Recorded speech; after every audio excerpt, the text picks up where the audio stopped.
Paz de Cristo, o amor de Maria e o carinho de São José. Estamos chegando na reta final da nossa formação. Essa seria a última, mas ainda não será. Eu vou explicar depois. Hoje nós vamos falar de questões que andam na boca dos cristãos. Pode ou não pode? É pecado ou não é pecado? Deve ou não deve? Essa angústia do cristão. Tem um lado positivo, que é querer fazer as coisas bem feitas, mas a gente tem que ter cuidado com uma palavrinha chamada zelo amargo. A gente não pode se prender tanto em determinadas coisas que vai se desviar. E aí eu quero usar outra frase. Primeiro, uma popular. Prudência e caldo de galinha não faz mal a ninguém. Mas vamos também usar uma passagem bíblica. 1 Coríntios 6,12. Tudo é permitido, mas nem tudo lhe convém. Vamos pensar nessa passagem de Coríntios para a gente ter um filtro, não ficar tanto ao céu, nem tanto à terra. Está bem? Vamos ter isso em mente. Tudo é permitido, mas nem tudo lhe convém. Primeiro tópico desse nosso encontro. Eu vou retomar um que já foi dito no vídeo anterior, que é o ostensório. Eu fiz no meio da parte da liturgia e fiz um vídeo menor falando que não pode tocar no ostensório. E eu recebi um questionamento válido. A pessoa me pergunta assim, afirma, olha, a gente tem a sensação que o próprio padre está nos conduzindo ao erro, pela forma que ele se posta. O que o padre faz muitas das vezes? A pessoa tem razão. Você está ajoelhado, o padre está com o ostensório e ele faz assim, ó. Inclina o ostensório todo para você. O que você deduz disso? Que é para encostar. E aí, qual o problema que há? Nenhum. Se o padre fez essa menção, você encostou, não há problema. Não é porque não pode. Talvez eu tenha usado o termo errado. Eu deveria, naquele vídeo, ter falado. Não deve tocar. Porque você, gente, não vai ter que se confessar, não vai ser excomungado, nada grandioso assim se você tocar no ostensório. Não deve. Mas isso que a nossa seguidora questionou, ela tem razão. O movimento do padre. Por que eu disse não deve tocar? Vamos pensar, lembra aí, na hora que o padre está com o ostensório em nosso meio, ele está com uma veste própria. Nós chamamos essa veste que recobre o ombro do padre de véu humeral. É um véu que recobre o ombro dele. E esse véu é como se ele tivesse 2 bolsinhos. O padre coloca a sua mão ali e só assim ele segura o ostensório. E aí eu te digo, se nem o padre toca no ostensório, por que a gente vai tocar? E eu vou te explicar agora porque ele não toca no ostensório. O padre, no momento que ele está segurando o ostensório e nos trazendo para a adoração, ele ali é um sacerdote, exercendo a função de levar Jesus para a adoração. No momento em que o padre está no altar, ele não pega nada, ele não utiliza de nenhum material para segurar a hóstia. Por quê? Porque no momento da consagração, que o padre toma a hóstia em mãos, ele é o sacerdote, ele é o persona Christi. No momento que ele pega a hóstia no altar, ele é a pessoa de Cristo. No momento em que ele conduz o ostensório, ele não é a pessoa de Cristo. Por isso que ele precisa do véu humeral. Percebem a diferença? Antes do Vaticano II, que a missa era em latim, o padre de costa para a Assembleia, o padre não tocava na hóstia, ele usava luvas. E isso modificou com o Vaticano II. Então, perceba a diferença do padre no altar do padre com o ostensório. Por isso, também não deve. Se o padre não faz, você não deve fazer. Tá bem? Eu vou contar uma história rápida aqui para vocês. meu filho ia fazer o Enem. Nós fomos na missa, eu gosto de falar, a igreja, o Santuário Sagrada Família, e aí o padre falou, olha, domingo que vem venham para a missa que nós vamos fazer a bênção dos estudantes que farão o Enem. Fomos à missa de manhã, porque acho que o Enem começava 1h da tarde. O que a mãe desesperada fez? Eu levei as 3, 4 canetas que meu filho ia fazer a prova e o papelzinho de inscrição. Fomos para a missa. No final vem o padre, com o ostensório, a hóstia consagrada, para benzer a Assembleia. Eu, mãe, não toquei no ostensório, não iria tocar, mas o que eu fiz? No momento em que o padre se encaminhava, eu peguei, presta bem atenção no movimento da mão. Tá, o padre se encaminhando, eu peguei a minha mão, que estava com esses objetos, lembra, caneta e papel, fiquei assim. Quando ele passou, olha o que o padre fez. Ele pegou na minha mão e levou a minha mão encostadinho no ostensório. E não foi só assim, tum, tum, não. Ele pegou com firmeza, colocou lá, ainda esperou uns segundinhos e soltou. Como eu me senti abraçada por nosso Senhor Jesus Cristo. Vocês acham que na hora que o padre fez isso, eu me preocupei? Ai, não podia encostar no ostensório. Claro que não, gente. O padre fez, eu foi muito feliz. E deu tudo certo no Enem do meu filho. Então, cuidado com o zelo amargo. O padre fez isso, eu saí de lá feliz. Não saí falando mal do padre, pelo contrário, saí com toda a gratidão, porque eu vi o zelo do sacerdote com aquela mãe que rezava pelo seu filho. Entenderam? Agora, nós vamos para uma outra questão que também é muito discutida na igreja. Peço perdão, mas eu vou dar uma cantadinha. Oh, minha Senhora e também minha mãe. E aí continua. Como coisa e propriedade vossa, amém. Como coisa e propriedade vossa, amém. Essa é a consagração a Nossa Senhora. Uma oração antiga, uma oração linda, deu controvérsia. Pode ou não pode? É pecado ou não é pecado? Devo ou não devo cantar coisa?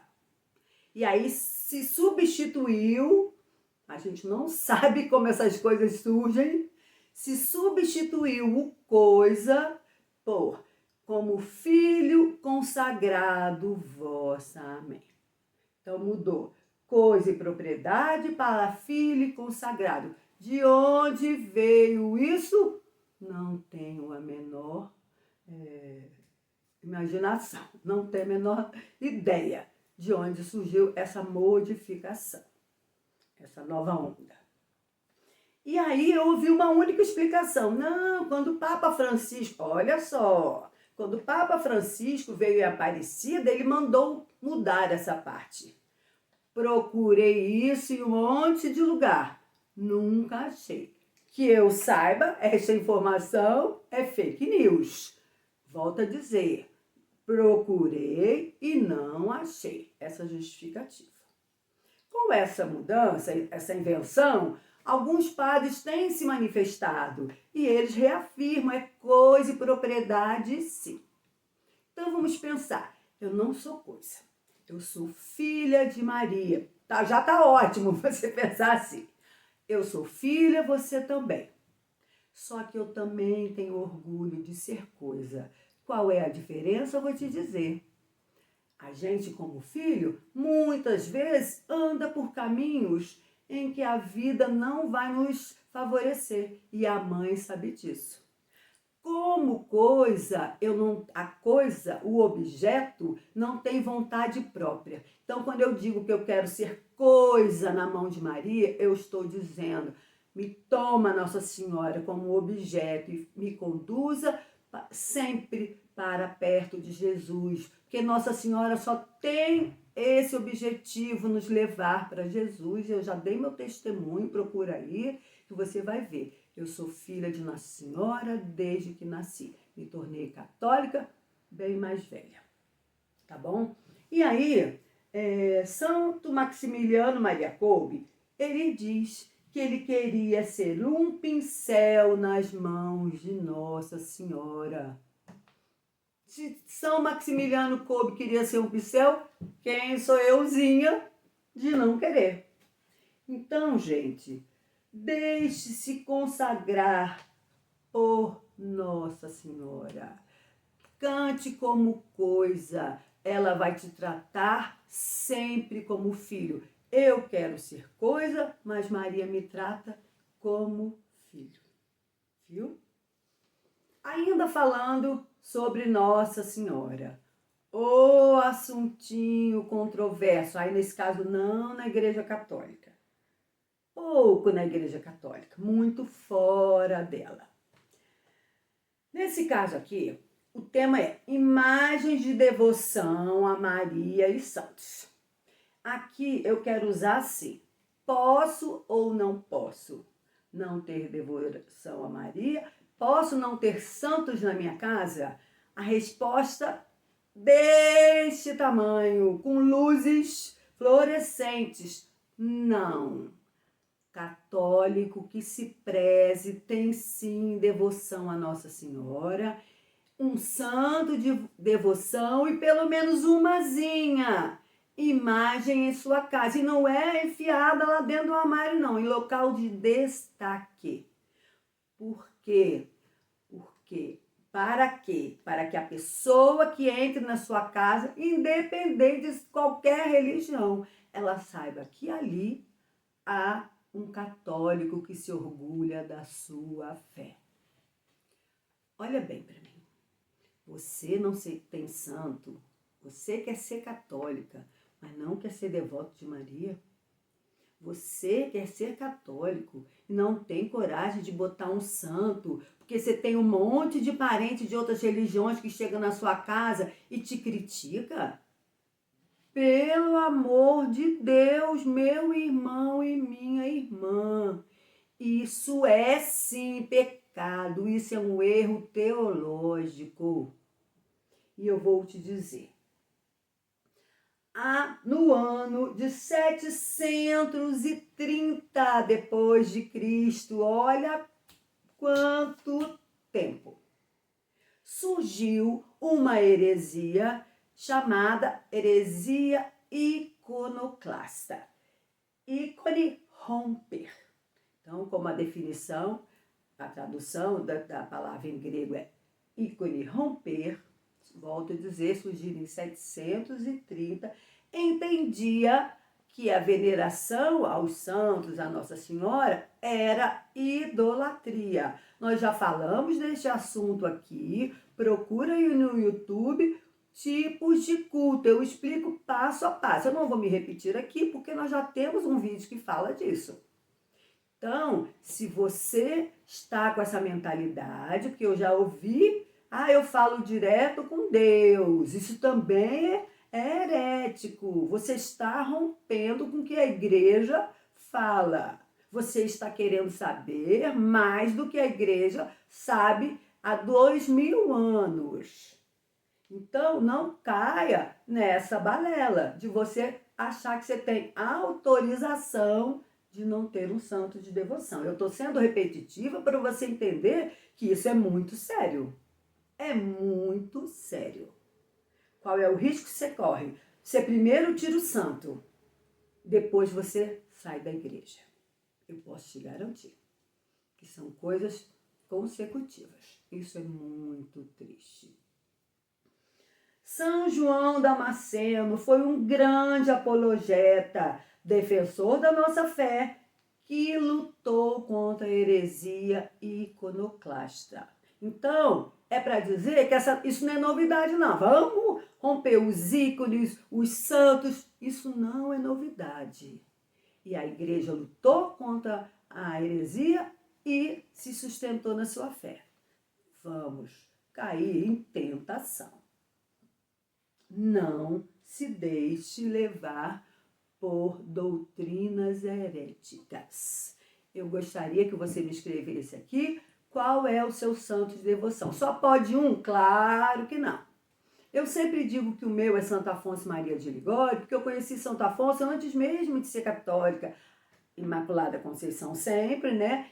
E Santo Afonso por causa da minha avó. Mas eu sou devota de Santa Teresinha, Santa Clara, Santa Bárbara, São Francisco, São Sebastião. Eu sou os santos que eu conheço. São Padre Pio, que eu vou ter um livro bem profundo que eu vou fazer um vídeo só falando do Padre Pio. Provavelmente vai ter que ser mais de um, porque a vida dele é muito intensa. Então, escreve aí. E se você ainda não tem, por favor, ó, mudança de paradigma.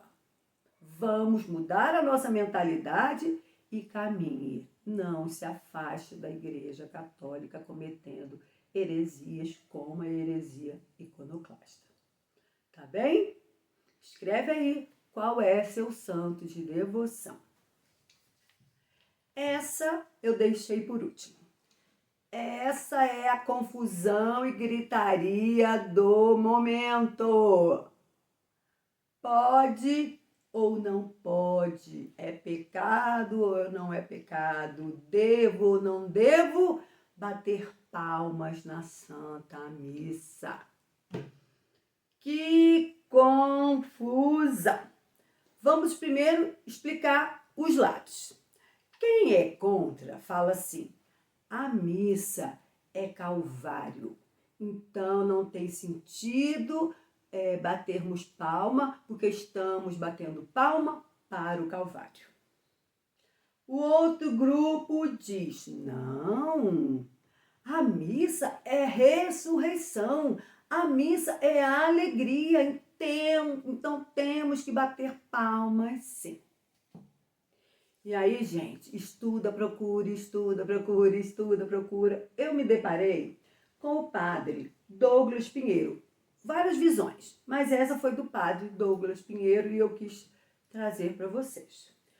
O que o padre Douglas Pinheiro diz? A missa é a atualização do mistério pascal, portanto, união entre paixão, morte e ressurreição. Trocando em miúdos, nenhum dos dois lados está certo, porque a missa é tudo isso. É calvário, é alegria, porque não é só paixão e morte, é também ressurreição. Mas, então, você pode dizer, como o padre está dizendo que são as duas coisas, ele diz que pode bater palmas? Não. Ele diz, ainda assim, que também seja ressurreição, não podemos bater palmas, mas isso não tem nada a ver com o sentido da missa, porque ele já disse o que ele afirma o que é a Santa Missa. Por que ele diz para não batermos palma? Ele é contra o quê? Não as palmas em si. Ele é contra o que ele chama de tudo o que não é exclusivo da Santa Missa. Quando ele diz exclusivo da Santa Missa, ele não quer dizer que só acontece na Santa Missa. Ele quer dizer de tudo que é particular à Santa Missa. Um exemplo simples. Não pode, acho que vocês sabem disso, se colocar flores artificiais de jeito nenhum, de época nenhuma, na Santa Missa, no altar. Porque artificial não é algo que rompe com essa exclusividade, com essa naturalidade que deve acontecer na Santa Missa. Então, é isso que ele diz. Não é exclusivo da Santa Missa bater palmas. Calma que eu vou trazer uma outra visão. Aí ele dá um outro exemplo. Ele deu vários. Tem uns mais polêmicos, mas eu não vou trazer agora, não. Ele dá um exemplo da bateria. Ele diz que a bateria não é exclusivo da Santa Missa. Por quê? A bateria, ela tem um som mais estridente, ela é percussão, então né? Por mais que se toque suave, ela é muitas das vezes incômoda, e ela vai romper com a espiritualidade da missa, que é exclusividade da missa. A missa tem que ser espiritual. Por que o violão pode? Porque é um instrumento de cordas, mais suave. Quem está tocando violão não dá um batidão, né? Ele não é uma guitarra. Então, o violão, ele considera que é exclusivo da missa, pelo som harmônico que não quebra a espiritualidade. Entenderam o que ele está chamando de exclusivo da missa? Vou dar uma outra versão. O que a CNBB, procurei muito, encontrei num documento chamado Animação Litúrgica no Brasil, número 209. A CNBB nos diz assim: pode bater palmas, mas, calma, pode bater com parcimônia, ou seja, alto lá. Não é qualquer tom de música, não é em qualquer momento da missa. 2 exemplos significativos. Pode bater palmas no ofertório, no glória. Pode bater palma no glória, porque é um momento de alegria, de glorificar aquele Deus que daqui a pouquinho vai se apresentar para nós, corpo, sangue, alma e divindade, na hóstia consagrada. Aí a CNBB diz, nunca no canto de comunhão. Então, pode, mas com restrições. Entendeu? É, talvez, esse meio termo que a igreja, que a CNBB está pontuando. Eu, quando eu me tornei católica, há 30 anos atrás, se batia muita palma. Santo, santo, santo. Era uma festa. Quebra a espiritualidade? Quebra. Quebra a espiritualidade demais. Também, a paz, também já falei isso em algum vídeo. Hoje não se canta mais, nem se canta, que dirá bater palma na paz. Por quê? Quebra a espiritualidade. Você acabou de participar da consagração, aí todo mundo vai e anda de lugar e fica aquela confusão. Então, retirou-se do santo e retirou-se da paz, a música, para não termos quebra de espiritualidade. Então, gente, se a CNBB, ela diz com parcimônia, ela até pontua o glória, eu pergunto, precisa dessa polêmica? Eu não estou respondendo, eu estou conversando. Precisa mesmo dessa polêmica toda?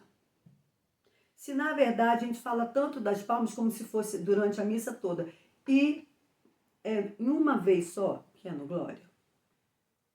Eu já disse para vocês, mas eu queria repetir. Como a Annalise Capim age. Se o meu pároco ou uma missa festiva vem um outro padre, se o padre no glória puxa as palmas, eu puxo também. Isso quer dizer que eu estou respeitando o sacerdote. Eu não vou, que ele faz, às vezes até falou que ele puxa, eu não vou cruzar os braços. Eu vou obedecer. Fique muito claro, que eu já falei isso outras vezes, que eu obedeço o sacerdote. Fique muito claro o que eu vou dizer. Você vai obedecer, esse é meu convite, obedeça o seu sacerdote, mas faça um exame de consciência. Eu não estou falando para você obedecer indiscriminadamente o seu sacerdote. Se ele te pedir alguma coisa que a sua consciência indica que é errado e que você sabe que vai atrapalhar a sua salvação, você não faça. Mas isso vai ser difícil acontecer. Você tem o livre-arbítrio para seguir a sua consciência. E é bom que siga mesmo. Então, eu não estou dando receita aqui. Eu faço assim. Você não é obrigado, mesmo que seu padre chame para bater palmas na Santa Missa, que vai ser no glória, você bata. Eu queria usar o exemplo de uma coisa que aconteceu, não tem diretamente a ver com as palmas, nessa obediência ao padre. que tem um certo limite, desde que eu entenda que é realmente errado. Eu e meu marido participávamos do encontro de casais. Um belo ano lá, o padre fez assim, na hora da comunhão, na última missa. Colocou a âmbula no altar. Os casais vinham, então eu e meu marido. Eu pegava a hóstia, entregava, eu que dava para ele comungar, meu marido pegava e dava para mim. Eu fiz e confesso que no dia achei bem legal. Hoje eu faria de novo? Não. Se acontecesse de novo, sabe o que eu faria? Eu não iria para a fila da comunhão, porque eu não cometeria esse erro, porque não pode fazer isso. Um dar a comunhão para o outro. Quem pode fazer isso é o ministro, quem pode fazer isso é o diácono ou o padre. Então, eu estou dando um exemplo de limite.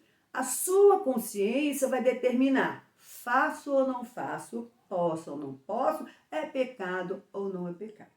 Saia da regra. Cuidado com regra demais, porque pelo que eu falei no começo, cuidado com o zelo amargo.